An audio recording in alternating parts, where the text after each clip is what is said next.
नमस्कार, स्वागत है आपका जनता टीवी में। मैं हूं आपके साथ सचिन चौहान। सरकार केवल गरीबों के लिए योजनाएं नहीं बना रही है, बल्कि हर जरूरतमंद को लाभ पहुंचाने के लिए ये योजनाएं बनाई जा रही हैं। दरअसल मुख्यमंत्री योगी आदित्यनाथ ने विकसित भारत संकल्प यात्रा के अंतर्गत लाभार्थियों से जब संवाद किया तो इस दौरान सीएम योगी ने कहा कि इस यात्रा का उद्देश्य केवल जनता की खुशहाली है। विकसित भारत संकल्प यात्रा का उद्देश्य भी यही है कि हम हर नागरिक के चेहरे पर खुशहाली ला सके, क्योंकि खुशहाली का रास्ता हमारे गांव के घर से जाएगा, किसान के घर से जाएगा, गरीब के घर से जाएगा, एक नौजवान के खुशहाल चेहरे से जाएगा, एक सुरक्षित नारी के और खुशहाल नारी के चेहरे से विकसित भारत का मार्ग प्रशस्त होगा। और जब 140 करोड़ भारत एक स्वर में, एक नेतृत्व में आगे बढ़ेगा तो दुनिया की कोई ताकत भारत को विकसित भारत बनने से रोक नहीं सकती। इसके लिए हर मोदी गारंटी वैन के सामने हम पंच प्रण का संकल्प भी ले रहे हैं। ये पंच प्रण स्थानीय उत्पाद को प्रोत्साहन करने के लिए, आत्मनिर्भरता के लक्ष्य को प्राप्त करने के लिए, वोकल फॉर लोकल, स्थानीय उत्पाद को प्रोत्साहन करने के लिए हम उसके लिए कार्य करेंगे, उसकी खरीदारी करेंगे। जैसे उत्तर प्रदेश ने 1 डिस्ट्रिक्ट 1 प्रोडक्ट के माध्यम से इस कार्यक्रम को आगे बढ़ाया। गुलामी की मानसिकता से सर्वथा मुक्त होंगे। तीसरा, अपनी विरासत पर गौरव की अनुभूति करेंगे। सेना के जवानों का, सुरक्षा बलों के जवानों का सम्मान करेंगे। चौथा, एकता और एकात्मता के लिए कार्य करेंगे। जो लोग फूट डालने का काम कर रहे हैं, जाति जाति के नाम पे भिड़ाने का काम कर रहे हैं, समाज में विद्वेष पैदा करने का काम कर रहे हैं, गरीबों के हकों पे जो लोग डकैती डालते थे, आज उनको जाति नजर आती है। आज वे विभाजन के नाम पर तमाम प्रकार से अन्य समाज में खाई को चौड़ा करने का प्रयास कर रहे हैं। ऐसे लोगों से सावधान रहते हुए हम समाज की एकता के माध्यम से राष्ट्र के सशक्तिकरण के लिए कार्य करेंगे। और पांचवा संकल्प जो हम सबका है, ये नागरिक कर्तव्य के नाते हर नागरिक अपने कर्तव्यों का, जिस क्षेत्र में होगा वह अपने कर्तव्यों का ईमानदारी पूर्वक निर्वहन करता है। कोई कारण नहीं, भारत दुनिया के अंदर दुनिया की सबसे बड़ी ताकत के रूप में उभरेगा। और 2047 का जो प्रधानमंत्री मोदी जी का संकल्प है, इसको चरितार्थ होते हुए हम सब अपनी आंखों से देख पाएंगे।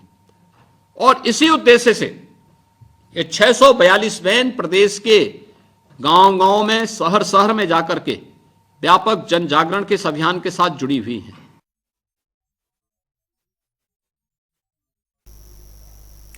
अयोध्या में रामलला की भव्य प्राण प्रतिष्ठा को लेकर तैयारियां जोरों शोरों पर है। राम भक्तों में उत्साह का माहौल देखने को मिल रहा है। देश भर से राम भक्त अयोध्या पहुंच रहे हैं। वहीं भव्य प्राण प्रतिष्ठा को लेकर मुख्यमंत्री योगी आदित्यनाथ ने अधिकारियों के साथ समीक्षा बैठक की, जहां पर सीएम योगी ने समारोह की तैयारियों का जायजा लिया, वहीं जरूरी दिशा निर्देश भी दिए हैं। मुख्यमंत्री ने कहा कि उत्तर प्रदेश के लिए ग्लोबल ब्रांडिंग का समय है और ऐसे में अयोध्या में अवैध अतिक्रमण वालों पर सख्त कार्रवाई की जाएगी और किसी भी हाल में सुरक्षा और स्वच्छता से समझौता नहीं होगा।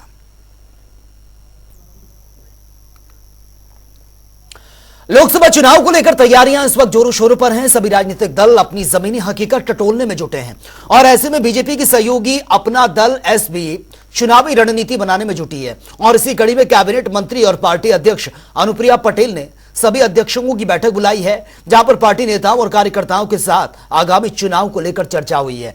वहीं जीत का भी मंत्र दिया गया। हमारे संवाददाता अनूप कुमार सिंह की यह रिपोर्ट आप देखिए। पार्टी की सहयोगी पार्टी अपना दल यस भी लोकसभा चुनाव की तैयारी में जुट गई है और आज पार्टी कार्यालय पर अपने आवास पर यहां पर जिला अध्यक्षों की बैठक बुलाई है। आगामी 2024 को लेकर इस बैठक में रणनीति बनेगी, क्योंकि अब लोकसभा 2024 में कितनी सीटों पर अपना दल यस लड़ेगी, क्या कितनी भारतीय जनता पार्टी से मांग की गई, इन सब चीजों पर गहनता से चर्चा होगी और संगठन को मजबूत करना और 2024 को लेकर तैयारी को लेकर यहाँ पर तमाम जो प्रकोष्ठ हैं उसके भी जिला अध्यक्ष हैं, प्रदेश अध्यक्ष समेत अपना दल यस की राष्ट्रीय अध्यक्ष अनुप्रिया पटेल मंच पर पहुंच चुकी हैं। तमाम जो विधायक हैं अपना दल यस के वो भी आज मंच पर पहुंचे हैं। कुछ तस्वीर दिखाने की कोशिश करूंगा कि अपना दल यस की राष्ट्रीय अध्यक्ष मंच पर पहुंची हैं और सभी को संबोधित करेंगी। पार्टी को कैसे मजबूत बनाना है, 2024 में किस तरीके से परफॉर्मेंस होगा अपना दल यस का, इन सब चीजों पर गहनता से चर्चा होगी। इसको लेकर लगातार जहां तक भारतीय जनता पार्टी अपनी तैयारी कर रही तो उसके जो संगठन सहयोगी संगठन वो भी 2024 की रणनीति में जुड़ चुके हैं। कैमरा आशीष के साथ जनता टीवी लखनऊ। रामलला की प्राण प्रतिष्ठा को लेकर किसी भी तरह की राजनीति नहीं होनी चाहिए, दरअसल यह कहना है केंद्रीय मंत्री अनुप्रिया पटेल का। अनुप्रिया पटेल ने कहा कि भगवान सबके हैं और हम सब लोग जाएंगे और इस पर किसी भी तरह की कोई भी राजनीति नहीं होनी चाहिए। देखिए, एक बहुत बड़ा आयोजन है देश का, क्योंकि ये विवाद बहुत लंबा चला, कई वर्षों तक चला, इसका बहुत लंबा इतिहास है। लेकिन देश की सुप्रीम कोर्ट ने इसका निपटारा किया और आज पूरे देश के अंदर एक भाईचारे और एक परस्पर सौहार्द का जो माहौल है वो कायम है और इस अच्छे माहौल में मंदिर का निर्माण हो रहा है। तो निश्चित रूप से जिसको भी प्रभु बुलाएंगे हर कोई उसमें शामिल होगा और सबके हैं, सब लोग जाएंगे। देखिए, कहने को लोग बहुत कुछ कह सकते हैं, लेकिन हमें देखना चाहिए कि आज अगर मंदिर का निर्माण हो रहा है तो हमारे देश की जो सर्वोच्च न्यायपालिका है उसके निर्णय के आधार पर हो रहा है और एक बहुत बड़ा आयोजन है, सभी के लिए आस्था का प्रतीक है और मुझे लगता है कि सभी को इसमें बिना राजनीति के सम्मिलित होना चाहिए। संजय निषाद कैबिनेट मंत्री। आपको बता दें कि सपा सुप्रीमो अखिलेश यादव ने 2024 को पीडीए एकता वर्ष के रूप में मनाने का ऐलान कर दिया, जिसे लेकर अब कैबिनेट मंत्री संजय निषाद का बयान सामने आया है। सपा सुप्रीमो अखिलेश यादव पर निशाना उन्होंने साधा है। संजय निषाद ने कहा कि बेईमानों ने हिंसा लेकर हमें बर्बाद करने का काम किया, लेकिन मोदी सरकार हमारे साथ खड़ी है और एक बार फिर से 2024 में मोदी जी प्रधानमंत्री बनने वाले हैं। और इसके साथ ही कैबिनेट मंत्री ने इंडिया अलायंस पर भी जमकर निशाना साधा है।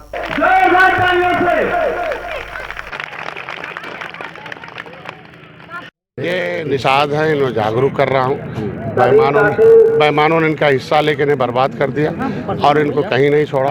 सबको बचता जिस तरीके से त्रेता में भगवान राम को निषाद राज ने पार उतारा, उसी तरीके से इन्होंने सबको पार उतारा। इन्हें मजा आज मोदी जी को बधाई देने आया था कि उन्होंने एक निषाद के घर जाके चाय पी।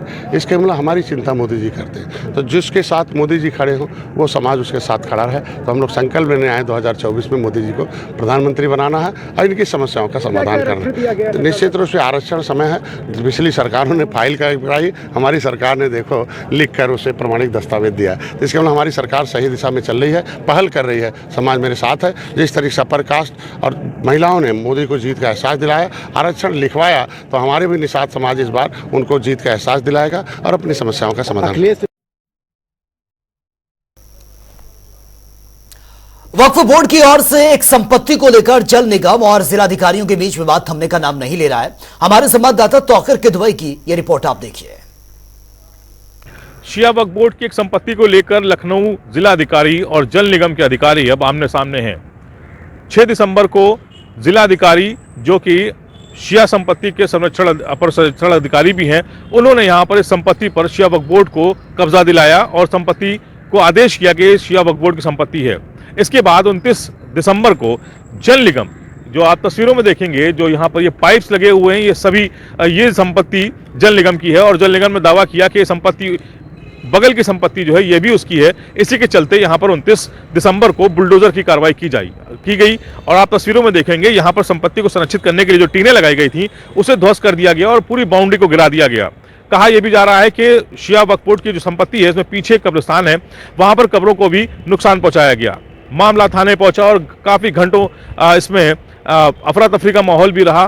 फिलहाल बताया यह भी जा रहा है कि लखनऊ डीएम ने अब एक लखनऊ पुलिस कमिश्नर को एक लेटर लिखा और कहा है कि जल निगम के उन अधिकारियों के खिलाफ एफआईआर दर्ज की जाए जिन्होंने यहां पर बुलडोजर की कार्रवाई की है और अवैध रूप से इस जमीन पर जो संरक्षित करने के लिए जो टीनें लगाई गई थी और यहां पर कब्जा करने की जो कोशिश की गई उसके खिलाफ मुकदमा दर्ज किया जाए। फिलहाल दो विभागों के बीच अब जो जुबानी जंग थी अब वो कहीं ना कहीं कागजों पे आ गई है और ये भी माना जा रहा है कि जल निगम के उन अधिकारियों पर जल्द एफआईआर भी हो जाएगी जिन्होंने यहाँ पर जबरन कब्जा करने की कोशिश की है। कैमरा पर्सन रियाज के साथ तौखीर किदवई, जनता टीवी, लखनऊ। और भारत की बहुचर्चित दुग्ध उत्पादन company Ananda dairy limited 1 lakh युवाओं को रोजगार मुहैया कराने का काम करेगी। दरअसल ये बातें चेयरमैन राधेश्याम दीक्षित ने कही है। उन्होंने कहा कि योगी सरकार के सपनों को साकार करते हुए 3 साल में 1 लाख युवाओं को रोजगार मुहैया करवाया जाएगा, जिससे कि प्रदेश के विकास को नई रफ्तार मिलेगी। और इसी के साथ आनंदा डेयरी ने हापुड़ में delivery bike milk product distribution भी लॉन्च किया है। हमारे देश में सबसे ज़्यादा नौजवान हैं और नौजवानों को आज मेरे हिसाब से सबसे ज़्यादा ज़रूरत है एक डायरेक्शन की और दूसरा ज़रूरत है रोज़गार की। अगर नौजवानों को डायरेक्शन और रोज़गार दोनों साथ साथ मिल जाते हैं तो इस देश की पूरी, जिसको बोलते हैं विकसित भारत बनाने में एक बहुत बड़ा सहयोग मिलेगा। तो आनंदा ने ये संकल्प लिया है कि हम आनंदा से रोज़गार कितना पैदा कर सकें। हमने पूरा एक संख्या डाली है कि आने वाले 3 साल के अंदर हम 1 लाख नौजवान लोगों को रोजगार देंगे। और वहीं हिट एंड रन मामले में कानून के नए प्रावधानों को लेकर प्रदेश भर में विरोध प्रदर्शन जारी है। और इसी कड़ी में प्रदेश के विभिन्न स्थानों पर ड्राइवर्स की हड़ताल से जाम की स्थिति बनी है। टीवी स्क्रीन पर इस वक्त हम आपको फतेहपुर, बरेली, इटावा और आगरा की तस्वीरें दिखा रहे हैं, जहां पर ट्रक ड्राइवर्स ने सड़क जाम कर प्रदर्शन किया।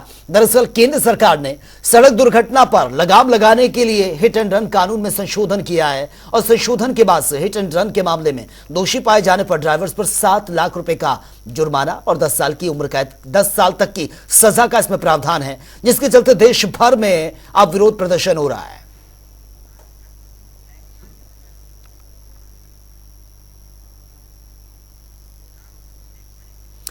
तो चलिए इस वक्त की बड़ी खबर से आपको अपडेट करवा देते हैं। और ये बड़ी खबर सामने आ रही है हड़ताल को लेकर, सरकार और ट्रांसपोर्टर्स में सुलह को लेकर ये बड़ी अपडेट। हिट एंड रन पर नया नियम लागू नहीं होगा, राहत भरी खबर है। ऑपरेटर्स के लिए सभी 10 साल की सजा और जुर्माने की जो बात थी अब वो लागू नहीं होगी। केंद्रीय गृह सचिव की अध्यक्षता में यह बैठक हुई। लागू करने से पहले इस पर चर्चा की जाएगी। तो ट्रांसपोर्टर्स की हड़ताल पर यह बैठक हुई थी और जिसमें अब जो रिजल्ट निकलकर सामने आया है, फिलहाल ये बिल्कुल पॉजिटिव वे में जाता हुआ नजर आ रहा है।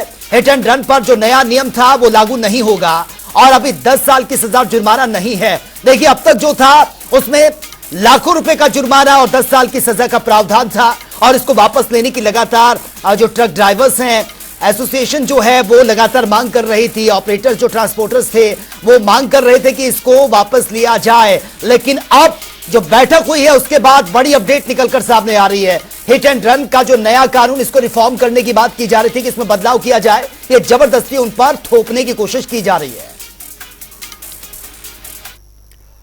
फिलहाल यहां रुकेंगे, एक छोटे से ब्रेक के लिए, लौटेंगे कुछ और खबरों के साथ। ब्रेक के बाद खबरों में आपका एक बार फिर से स्वागत है। चलिए अब बात होगी 2 मिनट में 10 बड़ी खबरों की। कुशीनगर में पुलिस की जीप अनियंत्रित होकर दुकान में जा घुसी। हादसे में 3 लोगों के घायल होने की खबर, घायलों को अस्पताल में भर्ती करवाना पड़ा। अमेठी में कोहरे के चलते जंगली सुअर से टकरा गई कार, हादसे में 3 की मौत, 5 लोग घायल। पुलिस मामले की जांच में जुटे। आजमगढ़ में खाने के विवाद के चलते किन्नरों ने दुकान में घुसकर जमकर तोड़फोड़ की, जमकर किया हंगामा। एसपी सिटी ने जांच और कार्रवाई के आदेश दिए। बलिया में नर्सिंग होम के डॉक्टर्स पर लगा लापरवाही का आरोप, बच्चे की मौत पर परिजनों ने काटा हंगामा। पैसे के लिए मृतक बच्चे का रखा गया था शव।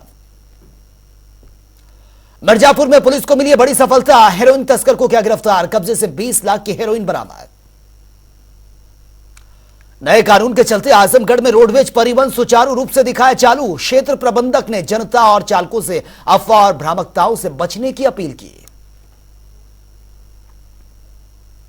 महुआ में ड्राइवर्स की हड़ताल के चलते आम जनता पर दिख रहा था इसका असर। पेट्रोल पंप पर भी वाहनों की लंबी लंबी कतारें नजर आई। प्रशासनिक अधिकारियों ने जनता से संयम बरतने का भी अपील की है। हालांकि अब बैठक में सुलह हो चुकी है। हाथरस में सड़क पर खड़े 2 लोडर्स वाहनों में भीषण आग लग गई। इलाके में अफरा तफरी मच गई। विद्युत लाइन का तार टकराने से हुआ था हादसा। कानपुर में पुलिस को मिली बड़ी सफलता। चेकिंग अभियान के दौरान अवैध शराब कंटेनर पकड़ा गया। कब्जे से 25 लाख की कीमत की अवैध अंग्रेजी शराब बरामद। मिर्जापुर में ड्राइवर की हड़ताल के चलते पेट्रोल पंप पर डीजल पेट्रोल खत्म हुआ। वाहन चालकों को करना पड़ रहा था परेशानी का सामना। हड़ताल से वाहनों के पहिए भी थम गए थे।